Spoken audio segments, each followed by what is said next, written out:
মানুষ সাধারণত অমরত্ব বা অজেয় হওয়ার ক্ষমতাকে একটা চূড়ান্ত আশীর্বাদ হিসেবেই দেখে। ভাবুন তো, কেউ যদি এমন কোনো জাদুকরী বর্ম পায় যা তাকে একেবারে অপরাজেয় করে দেয়। হুম মানে পৃথিবীর কোনো অস্ত্র তাকে ছুঁতে পারবে না। ঠিক তাই। কিন্তু এরপর যদি দেখা যায় যে বর্মটি তাকে বাইরের সব বিপদ থেকে রক্ষা করছে, ঠিক সেই বর্মটি ভেতর থেকে তার দম বন্ধ করে দিচ্ছে। সেই নিজেই নিজের হাতে গড়া এমন এক অভেদ্য সিন্দুকের ভেতর আটকা পড়ে যাচ্ছে, যেখান থেকে বেরোনোর কোনো রাস্তা নেই। এটা আসলে ক্ষমতার একটা খুব ক্লাসিক মনস্তাত্ত্বিক ফাঁদ। আমরা ক্ষমতাকে একটা রক্ষা কবচ হিসাবে দেখি, কিন্তু সেই ক্ষমতা যখন অহংকারের সাথে মিশে যায় তখন সেটা একটা অদৃশ্য কারাগার হয়ে দাঁড়ায়। একদম। মানুষ তখন বুঝতেও পারে না যে সে বাইরের পৃথিবী থেকে নিজেকে কতটা বিচ্ছিন্ন করে ফেলছে। আর সবচেয়ে ট্র্যাজিক ব্যাপার হলো, এই পতনগুলো কখনো একদিনে আসে না। খুব ধীরে ধীরে নিজের অজান্তেই মানুষ নিজের পতনের বীজ রোপণ করে। আর ঠিক এই জায়গাটাতেই পুরাণ আমাদের রীতিমতো চমকে দেয়।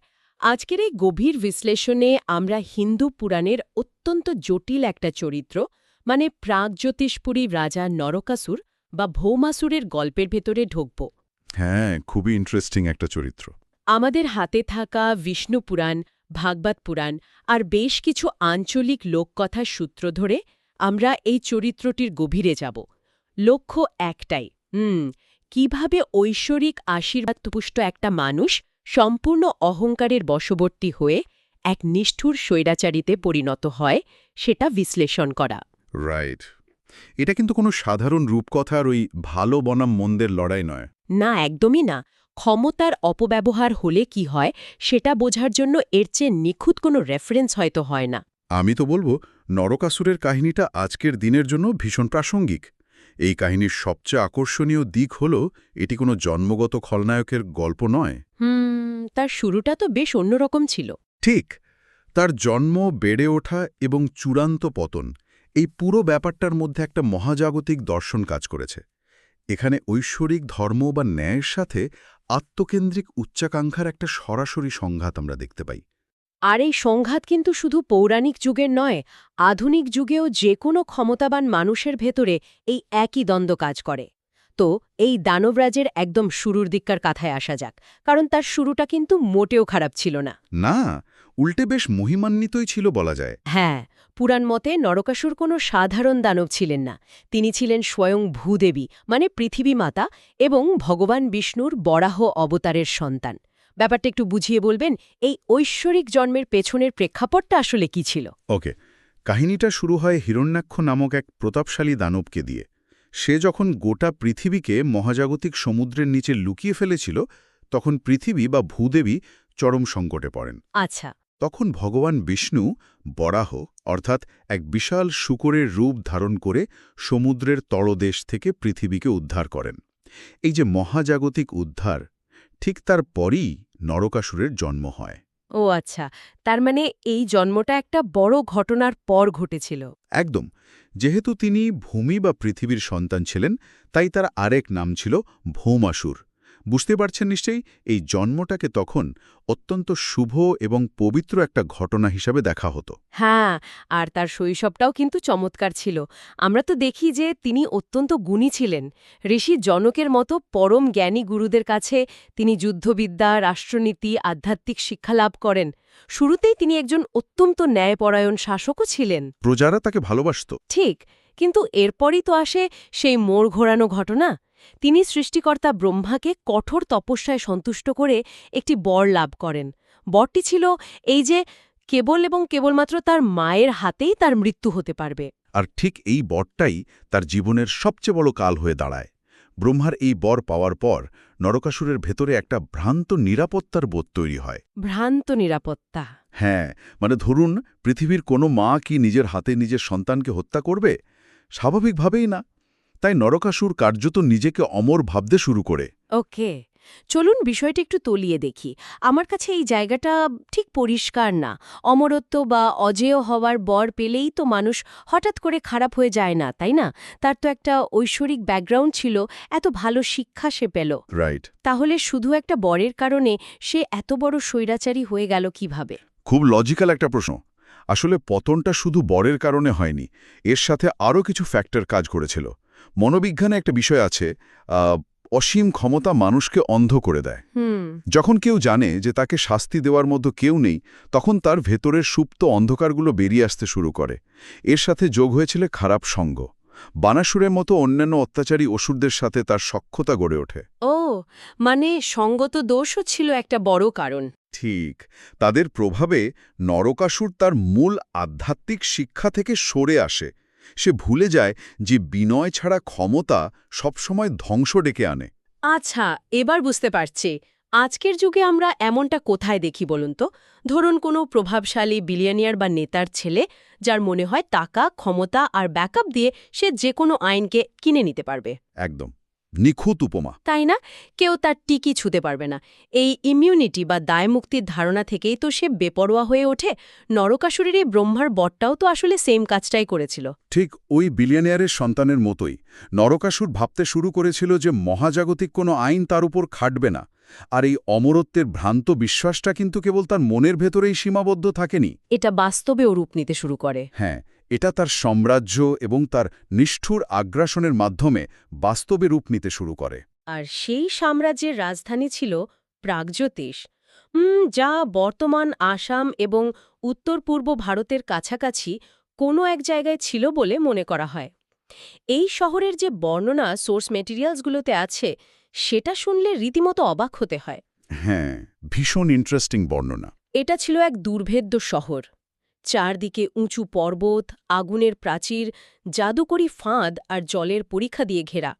আর এর পাহাড়ায় ছিল মুর নামক এক ভয়ঙ্কর শক্তিশালী সেনাপতি। এই প্রাচীরগুলোর কি কোনো মেকানিজম বা স্পেশাল তাৎপর্য ছিল? প্রাগজ্যোতিষপুরের এই দুর্গ শুধু ইট পাথরের ছিল না, এর বর্ণনাগুলো রূপক অর্থে ভীষণ তাৎপর্যপূর্ণ। এই যে আগুনের প্রাচীর বা জলের পরীক্ষার কথা বলা হচ্ছে, এগুলো আসলে ইলুশন বা মায়ার ফাঁদ ছিল। ইলিউশন? হ্যাঁ, মানে এগুলো তার অহংকারের প্রতীক? একদম তাই। এগুলো নরকাসুরের দুর্ভেদ্য অহংকারের প্রতীক। সে নিজেকে সমগ্র জগৎ থেকে বিচ্ছিন্ন করে ফেলেছিল। তার ভেতরে একটা প্যারানয়া বা সন্দেহবাদিক কাজ করত যে সবাই তার ক্ষমতা কেড়ে নিতে চায়। Trust issues. হ্যাঁ, তাই সে ক্রমশ নিজের চারদিকে এমন এক দেয়াল তুলে দেয় যেখানে সাধারণ মানুষের কোনো প্রবেশাধিকার ছিল না। আর এই দেয়ালের আড়ালে বসেই তার আগ্রাসন বাড়তে থাকে। আগ্রাসনটা এতটাই বেড়ে যায় যে সে নিজের সীমানা ছাড়িয়ে স্বর্গের রাজা ইন্দ্রকেও আক্রমণ করে বসে। দেবতাদের পরাজিত করে স্বর্গ থেকে বহু মূল্যবান জিনিস লুণ্ঠন করে। আর লুণ্ঠনের তালিকায় এমন কিছু ছিল যা সত্যি অকল্পনীয়। হ্যাঁ, সে অত্যন্ত পবিত্র কিছু জিনিসে হাত দিয়েছিল। ঠিক, সে দেবতাদের মাতা অদিতির কানের দুল চুরি করে এবং দেবতা বরুণের রাজকীয় ছাতাও ছিনিয়ে নেয়। এর পাশাপাশি সে বিভিন্ন রাজ্য থেকে ১৬,০০০ রাজকন্যা ও সম্ভ্রান্ত নারীকে অপহরণ করে নিজের প্রাসাদে বন্দী করে রাখে। এটা তার অহংকারের চরম পর্যায়ে ছিল। কিন্তু এখানে আমি একটা প্রশ্ন করতে চাই, অদিতির কানের দুল কেন? মানে এত এত ধনসম্পদ থাকতে একটা গয়না চুরি করাটা কি খুব বড় কোনো ব্যাপার ছিল? এটা খুবই গুরুত্বপূর্ণ একটা পয়েন্ট। অদিতির কানের দুল চুরি করাটা নিছক কোনো সম্পদের লোভ ছিল না। অদিতি হলেন সকল দেবতার মাতা, মহাজাগতিক আলো এবং শৃঙ্খলার প্রতীক। আচ্ছা। তার কানের দুল সেই ঐশ্বরিক শৃঙ্খলার প্রতিনিধিত্ব করে। একজন মায়ের শরীর থেকে তার গহনা ছিনিয়ে নেওয়াটা হচ্ছে মাতৃত্ব, পবিত্রতা এবং মহাজাগতিক মর্যাদার ওপর চরম আঘাত। বাপরে, মানে সে প্রমাণ করতে চেয়েছিল যে তার উপরে কেউ নেই। ঠিক, নরকাসুরের মাধ্যমে প্রমাণ করতে চেয়েছিল যে সে মহাবিশ্বের পবিত্রতম সত্তাকেও অবমাননা করতে পারে। অহংকার মানুষকে ঠিক এই জায়গাতেই নিয়ে যায়। সে তার মূল শিকড় থেকে বিচ্ছিন্ন হয়ে পড়ে। সে ভুলেই যায় যে সে নিজেও একজন মায়ের সন্তান। তার মানে প্রাগজ্যোতিষের ওই দুর্ভেদ্য প্রাচীরগুলো বাইরের আক্রমণ থেকে তাকে সাময়িক রক্ষা করলেও ভেতরে ভেতরে সে সম্পূর্ণ মূল্যবোধহীন হয়ে পড়েছিল। একদম। আর এই যে ১৬,০০০ নারীকে বন্দী করা, এটা তো শুধুই অপহরণ নয়, এটা ছিল তার সীমাহীন আধিপত্য বিস্তারের একটা নগ্ন রূপ। অন্যদের স্বাধীনতা কেড়ে নিয়ে সে নিজের ক্ষমতাকে উপভোগ করছিল। স্বর্গ, মর্ত এবং পাতাল, এই ৩ ভুবনেই তার ত্রাস ছড়িয়ে পড়েছিল। ঠিক, সেই ক্ষমতাকে মানুষের উপকারে না লাগিয়ে ভয়ের রাজত্ব কায়েম করার জন্য ব্যবহার করছিল। আর যখন ত্রিলোক তার অত্যাচারে অতিষ্ঠ, তখন উদ্ধারকর্তার আগমন তো ছিল সময়ের ব্যাপার। আর সেই উদ্ধার অভিযানের গল্পটা রীতিমতো কোনো থ্রিলার সিনেমার ক্লাইম্যাক্সের মতো। দেবতাদের আকুল প্রার্থনায় ভগবান শ্রীকৃষ্ণ প্রাগজ্যোতিষের উদ্দেশ্যে রওনা হন। কিন্তু মজার ব্যাপার হল, কৃষ্ণ কোনো বিশাল সৈন্যবাহিনী নিয়ে যাননি। না, তিনি একদম একা বলতে গেলেই চলে। হ্যাঁ, তিনি শুধু তার স্ত্রী সত্যভামাকে সাথে নিয়ে গরুর পাখির পিঠে চড়ে রওনা দেন। এটি ছিল সরাসরি মূল কেন্দ্রে আঘাত হানার একটি সার্জিক্যাল স্ট্রাইক। প্রাগজ্যোতিষপুরে পৌঁছানোর আগেই কৃষ্ণের মুখোমুখি হয় নরকাসুরের প্রধান সেনাপতি মূর। ওই যে জলের পরীক্ষা আর ফাঁদগুলো পাহারা দিচ্ছিল। হ্যাঁ, মূর এবং তার ৭ পুত্র অত্যন্ত শক্তিশালী জাদুকরী অস্ত্র এবং জলের পরীক্ষা দিয়ে কৃষ্ণকে আটকানোর চেষ্টা করে। কিন্তু কৃষ্ণের সুদর্শন চক্রের সামনে তাদের কোনো জাদুই টিকতে পারে না। মূরকে বধ করার কারণেই কিন্তু কৃষ্ণের আরেক নাম হয় মুরারি। ওহ, মুরারি, মূরের শত্রু বা ধ্বংসকারী, রাইট? একদম তাই। এরপর কৃষ্ণ একে একে প্রাগজ্যোতিষের সেই বিখ্যাত আগুনের প্রাচীর আর জাদুকরী ফাঁদগুলো ভেঙে ফেলেন। অবশেষে চূড়ান্ত যুদ্ধের সময় আসে। নরকাসুর হাতির পিঠে চড়ে ঐশ্বরিক অস্ত্র নিয়ে রুখে দাঁড়ান। এখানেই সবচেয়ে বড় টুইস্টটা আসে। হ্যাঁ, এখানকার বিষয়টা সত্যি খুব চমকপ্রদ। এবার একটা অদ্ভুত জিনিস খেয়াল করুন। আমরা আগেই আলোচনা করেছিলাম যে ব্রহ্মার বর অনুযায়ী কেবল নরকাসুরের মায়ের হাতেই তার মৃত্যু সম্ভব। আর কৃষ্ণের রথে তার পাশে কে বসে আছেন? তার স্ত্রী সত্যভামা। সোর্স ম্যাটেরিয়ালগুলো পড়ার সময় এই জায়গাটাতে এসে আমার রীতিমতো গায়ে কাটা দিয়েছে। কারণ পুরাণ মতে সত্যভামা তো ভূদেবীরই অবতার। তার মানে সৃষ্টিকর্ত্রী মায়ে শেষ পর্যন্ত সন্তানের প্রাণ নিতে এসেছেন। হ্যাঁ, এটি পৌরাণিক দর্শনের অন্যতম শক্তিশালী এবং আইকনিক একটি দৃশ্য। আপনি যদি ট্র্যাজিক আর্কিটাইপ খুঁজেন, এর চেয়ে বড় উদাহরণ আর কি হতে পারে, যে জীবনের উৎস সেই আবার মহাজাগতিক ভারসাম্য ফেরাতে জীবন কেড়ে নিচ্ছে। একেবারে। বিভিন্ন বর্ণনায় এই মুহূর্তটিকে একটু ভিন্নভাবে দেখানো হয়েছে। কোনো কোনো গল্পে বলা হয়, যুদ্ধে কৃষ্ণ যখন নরকাসুরের অস্ত্রে সাময়িকভাবে মূর্ছিত হওয়ার ভান করেন, তখন সত্যভামা ক্ষুব্ধ হয়ে নরকাসুরের দিকে মারাত্মক তীর ছোড়েন। আর অন্য ভার্সনটা কি? অন্য বর্ণনায় বলা হয়, কৃষ্ণের হাতেই তার মৃত্যু হয়, কিন্তু রথে সত্যভামার উপস্থিতি সেই বরের শর্ত পূরণ করে, কারণ শক্তিটা আসছিল তার মায়ের দিক থেকে। ভেবে দেখুন কতটা গভীর একটা ব্যাপার। যে মা জন্ম দিয়েছে, সব স্নেহ দিয়ে বড় করেছে, সেই মাই আবার নিজের হাতে সন্তানকে শেষ করে দিচ্ছে ব্যালেন্স ফেরানোর জন্য। এই ঘটনা আসলে প্রমাণ করে যে ঐশ্বরিক শক্তি কখনো অধর্মকে প্রশ্রয় দেয় না, তা সেই নিজের সন্তানই হোক না কেন। এখানে মায়ের ভূমিকা মাতৃত্বের এক বৃহত্তর রূপকে তুলে ধরে। মানে শুধু স্নেহ নয়, শাসনও। ঠিক, মাতৃত্ব মানে কেবল অন্ধ স্নেহ নয়। ভূদেবীকে তো জগতের সব ভার সহ্য করতে হয়, কিন্তু নিজের সন্তানের পাপে যখন পৃথিবী ভারাক্রান্ত হয়ে ওঠে, তখন সেই পাপের ভার মুক্ত করার দায়িত্ব তাকেই নিতে হয়েছিল। যখন সন্তান সমাজের জন্য বা পৃথিবীর জন্য হুমকি হয়ে দাঁড়ায়, তখন তাকে থামানোটাও মাতৃধর্মের একটি অংশ। একদম। সত্যি এটা ভাবলে অবাক হতে হয় যে কিভাবে এই প্রাচীন গল্পগুলো এত গভীর মনস্তাত্ত্বিক সত্যকে ধারণ করে আছে। তবে সবচেয়ে অবাক করা বিষয় হল, গল্পটা কিন্তু নরকাসুরের মৃত্যু দিয়েই শেষ হয়ে যাচ্ছে না। না, বরং মৃত্যুর ঠিক পরেই একটা বিশাল পরিবর্তন আসে। হ্যাঁ, মৃত্যুর ঠিক আগে এমন একটা ঘটনা ঘটে যা পুরো পার্সপেক্টিভ পাল্টে দেয়। নরকাসুর মৃত্যুর ঠিক আগে হঠাৎ করে তার ভুল বুঝতে পারেন, তিনি কৃষ্ণের ঐশ্বরিক রূপ চিনতে পারেন এবং অনুতপ্ত হয়ে ক্ষমা প্রার্থনা করেন। আর এখানেই হিন্দু দর্শনের একটা খুব সুন্দর দিক ফুটে ওঠে। এই দর্শনে কোনো পাপী বা খলনায়ককে একেবারে অনন্তকালের জন্য বাতিল করে দেওয়া হয় না।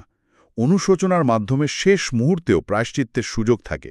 এটা একটা দারুণ কনসেপ্ট। হ্যাঁ, নরকাসুর যখন বুঝতে পারলেন যে তিনি যাকে সাধারণ শত্রু ভাবছিলেন তিনি আসলে স্বয়ং ঈশ্বর এবং তার নিজেরই পরমপিতা, তখন তার মোহভঙ্গ হয়। তার ভেতরের সেই অহংকারের দুর্গটা এক নিমিষেই ধসে পড়ে। আর তার এই অনুশোচনার প্রমাণ পাওয়া যায় তার শেষ ইচ্ছায়। তিনি প্রার্থনা করেন তার মৃত্যুর দিনটি যেন শোকের বদলে আনন্দ এবং আলোর উৎসব হিসেবে পালিত হয়। কৃষ্ণ তার সেই বর মঞ্জুর করেন। আর এভাবেই শুরু হয় নরক চতুর্দশী, বা আমরা যাকে দীপাবলি বলি। হ্যাঁ, আজও মানুষ আলো জ্বালিয়ে, মিষ্টি বিলিয়ে, সূর্যোদয়ের আগে স্নান করে এই দিনটি উদযাপন করে। পৃথিবীর ইতিহাসে এমন ঘটনা তো বিরল, যেখানে একজন স্বৈরাচারী নিজের মৃত্যুদিনকে নিজেই একটি উৎসব হিসেবে প্রতিষ্ঠিত করে যায়। আসলে এই উদযাপনটা তো শুধু নরকাসুরের মৃত্যু নয়, এটি মূলত অন্ধকারের ওপর আলোর মানে অজ্ঞতার ওপর জ্ঞানের বিজয়ের প্রতীক। বিশেষ করে স্কুল কলেজের ছাত্রছাত্রী বা তরুণ প্রজন্মের জন্য এই মিত্রার একটা বিশাল ঐতিহাসিক গুরুত্ব আছে। তারা যখন দীপাবলি উদযাপন করে তখন তো শুধু বাজি পোড়ানো বা আলো জ্বালানোই মুখ্য নয়, তাই না? একদম। এর ভেতরের শিক্ষাটা হল নিজের ভেতরের অহংকার এবং অন্ধকারকে দূর করা। এই উৎসবের কিন্তু কিছু দারুণ আঞ্চলিক পার্থক্য আছে। ভারতের বিভিন্ন অঞ্চলে নরকাসুরকে নানাভাবে দেখা হয়। হ্যাঁ, আসামে যেমন নরকাসুরকে প্রাগজ্যোতিষের প্রাচীন ইতিহাসের এক অবিচ্ছেদ্য অংশ হিসেবে দেখা হয়। সেখানে তাকে শুধু খলনায়ক নয়, বরং একজন শক্তিশালী আদি রাজা হিসেবেও সম্মান করা হয়, যিনি নাকি অনেক মন্দিরও নির্মাণ করেছিলেন। ও আচ্ছা, এটা তো জানতাম না। আর সাউথ ইন্ডিয়াতে? অন্যদিকে দক্ষিণ ভারতে তার মৃত্যুটিকে অজ্ঞাতা ও অশুভ শক্তির বিনাশের প্রতীক হিসেবে অনেক বড় করে উদযাপন করা হয়। তবে উৎসবের পেছনের মূল বার্তাটা সব জায়গাতেই এক: ক্ষমতার অপব্যবহারের বিনাশ। এই পুরো ঘটনার পর আরেকটি অত্যন্ত গুরুত্বপূর্ণ অধ্যায় আছে, যা নিয়ে আলোচনা না করলেই নয়। কৃষ্ণ নরকাসুরীর প্রাসাদে বন্দী থাকা সেই যে ১৬,০০০ নারী, তাদের মুক্ত করেন। হ্যাঁ, এটি একটি খুব ক্রুশাল পার্ট। কিন্তু এখানেই তৎকালীন সমাজ ব্যবস্থায় একটা বড় সংকট দেখা দেয়। দীর্ঘদিন বন্দী থাকার কারণে সমাজ বা তাদের পরিবার এই নারীদের আর গ্রহণ করতে রাজি ছিল না। তাদের সম্মান এবং ভবিষ্যৎ সম্পূর্ণ অনিশ্চিত হয়ে পড়ে। ভিকটিম ব্লেমিং যাকে বলে। ঠিক তখন এই নারীরা কৃষ্ণকে অনুরোধ করেন তাদের স্বামী হিসেবে মেনে নিতে, যাতে তারা সমাজে মাথা উঁচু করে বাঁচতে পারেন, এবং কৃষ্ণ পূর্ণ মর্যাদায় তাদের নিজের স্ত্রী হিসেবে গ্রহণ করেন। এই জায়গাটিতে আমাদের একটু গভীরভাবে তাকাতে হবে। এখানে দুটি অত্যন্ত গুরুত্বপূর্ণ বিষয় লুকিয়ে আছে। প্রথমত, বন্দী নারীদের এই মুক্তি শুধু আক্ষরিক বা শারীরিক মুক্তি ছিল না, এটি ছিল দাসত্ব থেকে আত্মার মুক্তির প্রতীক। মানে নরকাসুর তাদের আত্মাকে অবরুদ্ধ করে রেখেছিল। হ্যাঁ, আর কৃষ্ণ তাদের সেই বন্দী দশা থেকে আধ্যাত্মিক মুক্তি দেন। আর দ্বিতীয় বিষয়টি সম্ভবত সেকালের সমাজের জন্য একটা বিশাল ধাক্কা ছিল। ভুক্তভোগীকে দোষারোপ করার যে প্রবণতা, সেটা তো আজও আমরা দেখি। ঠিক ধরেছেন। সমাজ যখন এই নারীদের কলঙ্কিত বলে প্রত্যাখ্যান করার প্রস্তুতি নিচ্ছিল, তখন কৃষ্ণ তাদের মর্যাদা ফিরিয়ে দিয়ে সমাজের প্রচলিত অমানবিক নিয়মের বিরুদ্ধে একটা চরম শক্তিশালী প্রতিবাদ করেন। বাহ! তিনি সমাজকে চোখে আঙুল দিয়ে দেখিয়ে দেন যে ভুক্তভোগীর কোনো দোষ নেই এবং তাদের সম্মান পাওয়ার পুরো অধিকার আছে। এখানে আপনি ক্ষমতার দুটো বিপরীত ব্যবহার দেখতে পাচ্ছেন। কিভাবে? নরকাসুর তার অসীম ক্ষমতা ব্যবহার করেছিল মানুষের সম্মান কেড়ে নেওয়ার জন্য, আর ঈশ্বর তার ক্ষমতা ব্যবহার করলেন সেই হারানোর সম্মান ফিরিয়ে দেওয়ার জন্য। ক্ষমতার এই দ্বৈত রূপই হল এই কাহিনীর সবথেকে বড় শিক্ষণীয় দিক। কি চমৎকার একটা অবজারভেশন! ক্ষমতার অহংকার বনাম ক্ষমতার সঠিক প্রয়োগ, পুরো গল্পটার মূল নির্যাস বোধহয় এটাই। নরকাসুরের কাহিনী কেবল প্রাচীন যুগের ধুলায় ঢাকা কোনো আখ্যান নয়। একদমই না। আমাদের সবার ভেতরেই একটা ঐশ্বরিক সম্ভাবনা বা প্রতিভা থাকে, যেমনটা নরকাসুরের ছিল। কিন্তু সেই প্রতিভার সাথে যদি বিনয় না থাকে, তবে সেটা কিভাবে আমাদের ধ্বংসের দিকে ঠেলে দেয়, সেটাই এই গল্প আমাদের চোখে আঙুল দিয়ে দেখিয়ে দেয়। আমি এর সাথে শুধু এটুকু যোগ করব যে ক্ষমতা, জ্ঞান বা সম্পদ এগুলো আশীর্বাদ ঠিকই, কিন্তু এগুলোর সাথে যদি দায়িত্ববোধ না থাকে, তবে সেগুলোই একসময় অভিশাপে পরিণত হয়। রাইট। নরকাসুর তার শক্তির অহংকারে এতটাই অন্ধ হয়ে গিয়েছিল যে সে তার নিজের আত্মিক পতন দেখতে পায়নি। আধুনিক যুগেও আমাদের চারপাশের অনেক সফল মানুষের জীবনে আমরা এই একই প্যাটার্ন দেখতে পাই। এই অন্ধত্ব থেকে আমাদের সতর্ক রাখতেই কাহিনীর বারবার ফিরে আসা প্রয়োজন। একদমই। তো আজকে আলোচনা শেষ করার আগে একটা বিষয় আপনাদের ভাবনার জগতে ছেড়ে দিতে চাই। একবার ভেবে দেখুন তো, আধুনিক যুগে আমাদের চারপাশের সুযোগ সুবিধা, স্মার্ট প্রযুক্তি বা অগাধ সম্পদ, যা আমাদের সবকিছু নিয়ন্ত্রণ করার একটা সাময়িক অনুভূতি দেয়, তা কি আমাদেরও ভেতরে ভেতরে নরকাসুরের মতো অহংকারী করে তুলছে? খুব প্রাসঙ্গিক একটা প্রশ্ন। আমরাও কি নিজেদের অজান্তে আমাদের সেই সম্পদের বা সোশ্যাল মিডিয়ার ফিল্টারের চারদিকে আধুনিক কোনো প্রাগজ্যোতিষ দুর্গ তৈরি করে ফেলছি না তো? আর এই দুর্গের ভেতর বসে চারপাশের বাস্তব পৃথিবী এবং মানসিক সম্পর্কগুলো থেকে নিজেদের বিচ্ছিন্ন করে ফেলছি না তো? হুম। ঠিক শুরুতে যেমনটা বলছিলাম, যে জাদুকরি বর্মটা আমাদের সুরক্ষিত রাখছে বলে আমরা ভাবছি, শেষ পর্যন্ত সেটাই আমাদের দমবন্ধ করে দিচ্ছে না তো? এই প্রশ্নটি আপনাদের ভাবনার জন্য রেখে গেলাম। পরবর্তী কোনো গভীর বিশ্লেষণে আবার নতুন কোনো বিষয় নিয়ে আপনাদের সাথে যুক্ত হব। ভালো থাকবেন।